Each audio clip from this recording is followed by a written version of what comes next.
J'ai un rapport avec la caméra très... Hein, il y a une vraie histoire. C'est un peu comme les débuts de Brigitte Bardot au cinéma. Il y a un truc, il y a une évidence, quoi, non?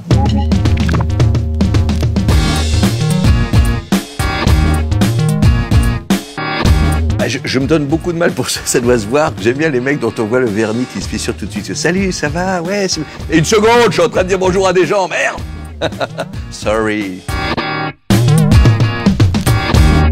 On avait inventé avec Ariel Wiesman le concept de mannequin radio. C'est des gens qui étaient beaux mais pas assez pour être vus. Ou bien coiffeur de off, c'est-à-dire qu'on coiffe les gens qu'on voit pas. Donc on peut inventer des métiers pour rassurer tout le monde.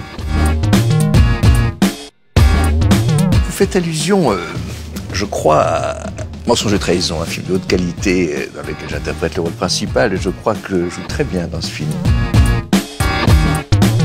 Non, je ne suis pas contre l'injustice. La justice totale, c'est l'égalité, c'est tout le monde pareil, c'est la même moustache, j'ai votre âge, vous ayez ma barbe. Non mais ça veut rien dire là. Quelle ordure, le mec. C'est parce qu'on m'a dit que c'était pas sérieux, vous en profitez pour me poser des questions sérieuses. Donc je dis des saloperies. Mais évidemment, je suis pour la justice et la paix dans le monde et contre la faim et la torture. Je suis Miss France, moi aussi.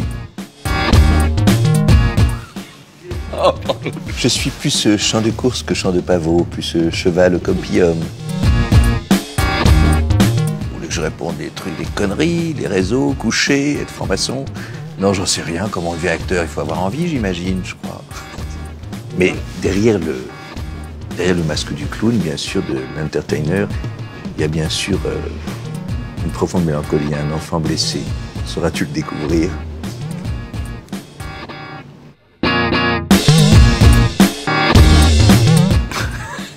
Je pense que j'ai oublié beaucoup de zones. On vous apprend quand vous êtes ado, avec Gillette G3 ou G4 ou G5, chaque année il y a un G de plus, c'est comme les téléphones.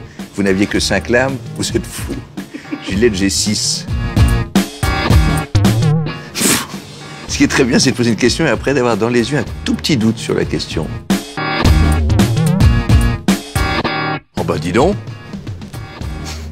c'est de la contrariété sans les mots. Une vraie insulte sur un mot, par exemple. Oui. Quel coquin. Faut trop méchant. Si, ça vous a... J'ai blessé peut-être le caméraman. Non, pardon, Non, je vous prie. Ah oui, autant pour moi, je voulais pas vous blesser. Ben non, mais je suis désolé. Merde, le mec s'effondre là-dessus. J'en suis hyper sensible. Non, j'ai pas envie d'être en collant du tout. J'ai pas envie de me punir. Je trouve qu'il y a un moment...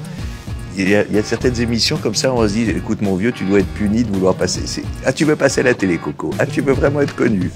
Eh ben, tu dois en chier. Pas tout le temps. Parfois, on le découvre après ce qu'on était en train de faire.